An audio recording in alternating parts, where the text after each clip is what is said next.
Fantastic beasts and creatures are the bread and butter of Greek mythology stories. All the famous heroic epics have them. Chief among these is the Pegasus, the mythical winged horse. To know the story of Pegasus though, we need to learn the story of its first rider, Bellerophon. Our tale begins in Corinth, where Glaucus was the reigning king. He was the son of Sisyphus, the tyrant who was punished with rolling a boulder up a hill eternally in the afterlife. Glaucus was a great horseman, but he was ruthless, much like his father. All of his horses were fed human flesh in an attempt to make them more fierce in battle. Where he got his supply was never really established, though the act of feeding his horses such food was itself already an atrocity. It worked though. His horses became accustomed to the taste of human meat, and were in constant search for it during battles. This level of monstrosity angered the gods, and so in one battle, they made Glaucus fall off his chariot and turn his horses against their master.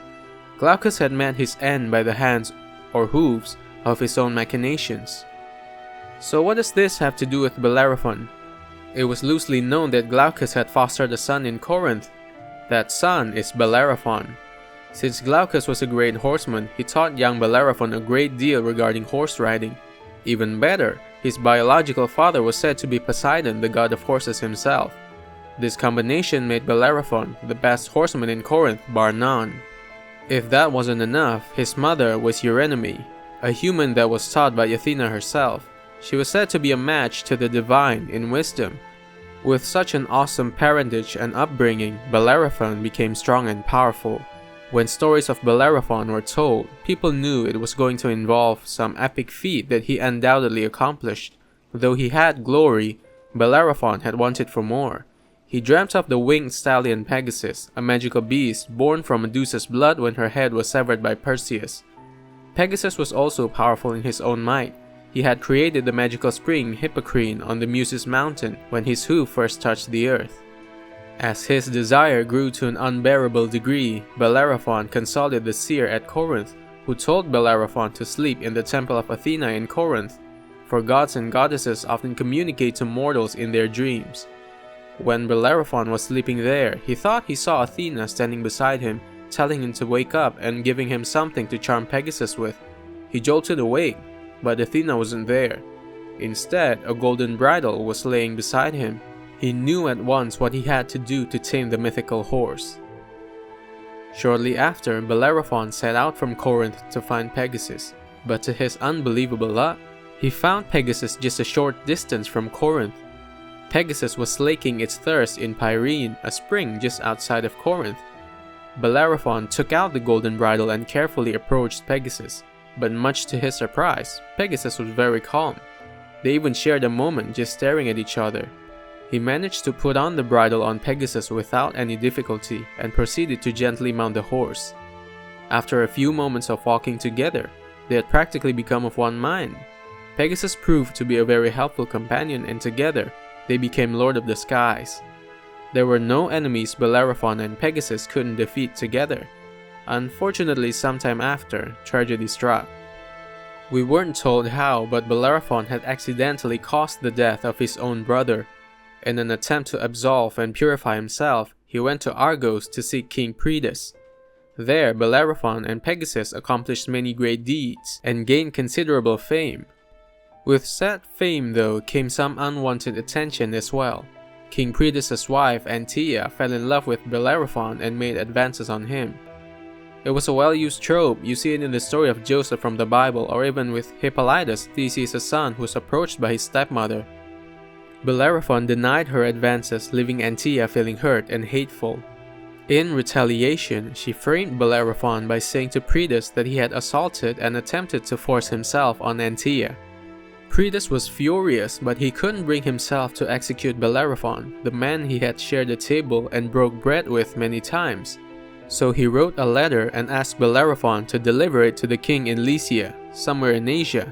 Since Bellerophon had Pegasus, reaching Asia was an easy feat.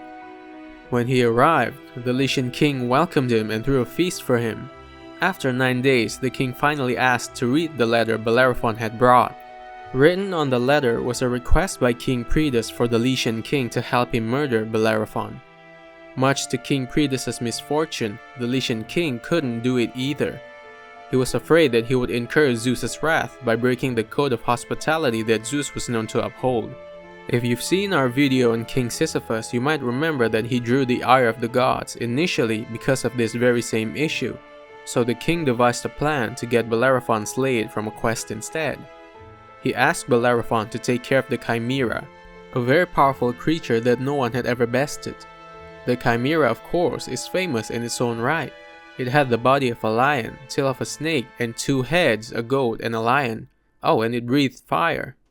The king thought that such a beast would be more than enough to take care of Bellerophon. He was wrong. With the aid of Pegasus, Bellerophon easily bested the Chimera, shooting arrows at it from the air. With the deed done, Bellerophon returned back to Argos. King Pridas was perplexed at Bellerophon's return, but after hearing of his journey, he then took the same approach the Lycian king had taken in this endeavor. He sent Bellerophon on quests. First, the king sent him on a quest that pitted him against the Solymi, a tribe of mighty warriors.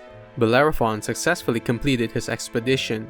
The king then sent him on another one where he had to battle the Amazons. Still, Bellerophon succeeded in completing his mission and returning home alive. He continued to succeed in all the quests King Pridas sent him on, and this earned him the king's trust. Pridas finally gave in and accepted Bellerophon. His fury had died down. The king befriended Bellerophon, even going so far as to give him his daughter's hand in marriage. Bellerophon went on to live a long, glorious life in Argos, but of course that wasn't the end of our story. Simply put, Bellerophon got big-headed. He had grown arrogant and thought he was great enough to live beside the gods. One day he mounted Pegasus and tried to ride him to Mount Olympus. Pegasus was much wiser than his rider though. He didn't want to make the trip as he knew that it would draw the wrath of every single divine deity living there, so he threw Bellerophon off his back for the first time and left his master. Pegasus's leave of him broke Bellerophon's spirit, and his arrogance turned the gods against him. He wandered alone, avoiding human presence and society until the end of his life. Now Pegasus, on the other hand, found a new home in Zeus's stables.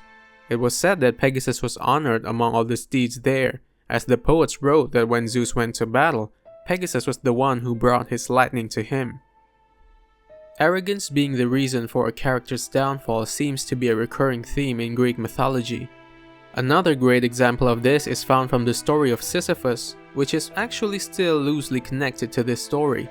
It's a good way of cautioning us, readers, that arrogance in our part will most likely only bring us adversity and misfortune.